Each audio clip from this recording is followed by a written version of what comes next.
Good morning, students. Let's start our today's virtual classes.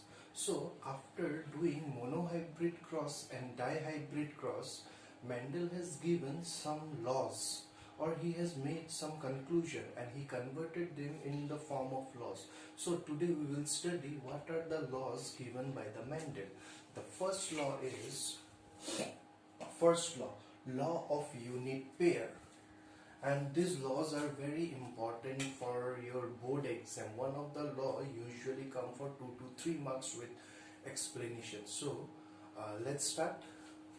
Law of unit pair. So there is a pair of factor for every character, and each factor received from the parents via gamete. So as while we are doing monohybrid cross, like there is a pair of factor. See, this is an allele, this is an allele. So they represent round C shape. So there is a pair of factor for each character. This is a pair, this is a pair for each character. And character is what? The shape of the seed and color of the seed.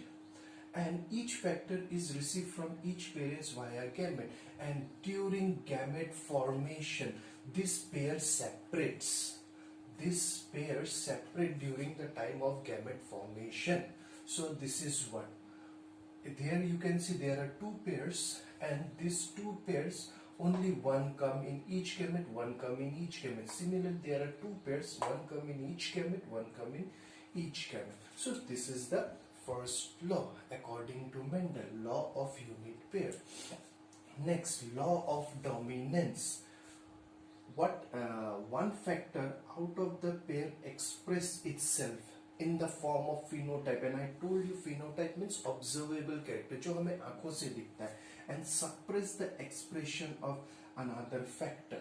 So यहाँ पे as I told you, capital letter always express itself, and it will suppress the letter with small letter, or the character represented by the small letter. So you can see here, this is an example, capital R, small r. There are two letters, and I always told you the capital letter or the character represented by the capital R is the dominant one, and the character represented by the small r is the like your recessive one. So here capital R, that is round, and small r usually represent the wrinkle.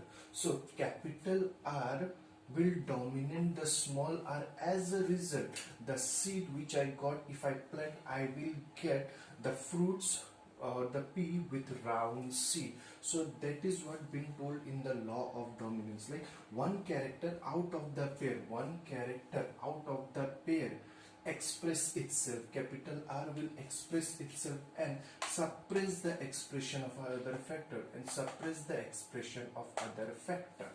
This is law of dominance. And the third law, that is law of segregation or separation. It is one of the most important law, because by this law Mendel has predicted meiosis. That's why this law is very very important. Mendel ने बिना किसी experiment के अपने से 50-60 years पहले ही meiosis की discovery कर चुका था. That is what he tell in law of segregation. Now let's see what is law of segregation. Factors of each character separate during gamete formation, and each gamete receive only one factor of the each character. So factor of each character separate during gamete formation. You can see factors of each character. These are the factors for the character round, separated during gamete formation. See this one, these are come here, these are come here. So this factor separates during gamete formation, and each gamete receives only one factor for each character. So this is a gamete, this is a gamete. You can see this is gamete 1, this is gamete 2. So there are two gamete, and each gamete has received one factor. So this is what being told in the law of segregation. So I thought this is clear. Now the last law, that is the law of independent assortment. Let's see what is the law of independent assortment.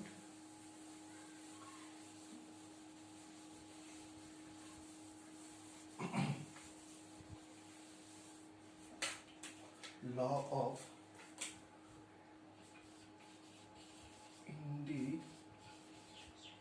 independent assortment. You can see this law in dihybrid cross. Like for every, according to this law, every allele for a character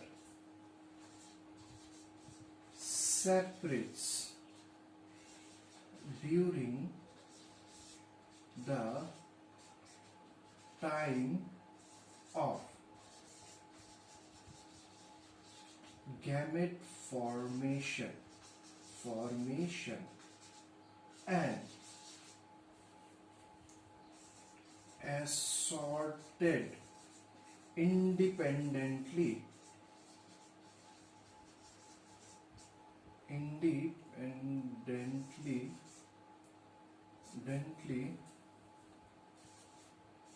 at the time of zygote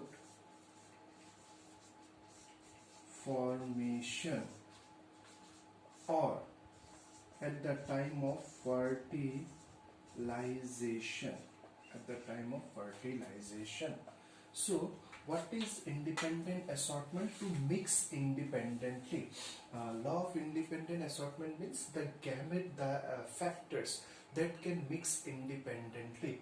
So every allele for a character separate during the time of gamete formation. You can see like these two factors are present in a homologous chromosome. Let's suppose this is a pair of homologous chromosome and this is another pair of homologous chromosome, and they are represented by it is being represented by, let's see, capital Y, and this is capital R. So this is a homologous pair, this is a homologous pair. Let's take chromosome number 1 and this is chromosome number 4. So these are homologous pair of, there are two homologous chromosomes. So during the time of gamete formation, you can see these two alleles or this homologous chromosome separates, ये आपस में separate हो जाते हैं during the time of gamete formation and assorted independently means mixed independently at the time of zygote formation or fertilization. और ये this R can go with this, or you can see it can go with, if I draw another, like this is another homologous pair. It is, and here this is another homologous chromosome, that is to denote small y. So you can see during the time of gamete formation, these two alleles separated and capital Y separated independently, and at the time of zygote formation it's not necessary कि capital R हमेशा capital R के साथ ही रहेगा, ये capital small r के साथ भी जा सकता है. It can go with this also during the time of fertilization, or it can go with this also. As a result हमें capital R with small r मिल सकता है और capital Y के साथ small y. But initially it was like capital R, capital Y. But after fertilization they mix independently, this allele mix independently. But remember, capital R कभी भी Y के साथ mix नहीं होगा, because Y is a different character. ये है आपका color of the seed and R is the shape of the shape of the seed. So capital R mixed with small r, that is independent assortment. I hope your these concepts are clear. Thank you, students.